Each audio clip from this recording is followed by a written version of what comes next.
Your computer's memory works exactly like organizing beans in jars, and this comparison reveals why your system sometimes feels sluggish. Computer memory, specifically RAM or random access memory, stores data temporarily while your processor works on tasks.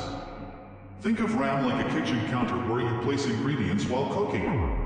The more counter space you have, the more complex meals you can prepare simultaneously.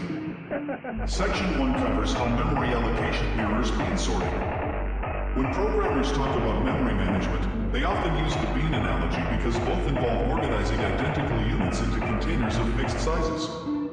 Your operating system acts like a warehouse manager, deciding which programs get which memory addresses. Each memory address holds a specific amount of data, just like each jar holds a predetermined number of beans. Dynamic memory allocation happens when programs request more space during runtime, similar to asking for additional jars mid-sorting. Section 2 explains memory fragmentation through bean distribution. Over time, your memory becomes fragmented as programs start and stop, leaving gaps between used sections.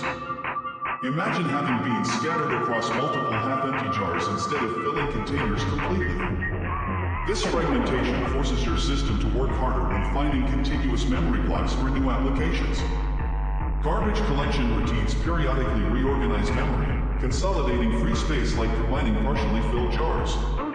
Section 3 covers memory leaks and optimization. Memory leaks occur when programs forget to release allocated space after finishing tasks, like leaving beans permanently in jars you cannot reuse. These leaks gradually consume available memory until your system slows down or crashes.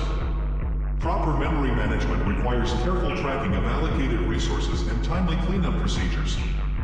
Modern programming languages include automatic garbage collectors that handle cleanup, but understanding the underlying bean jar principle helps developers write more efficient code.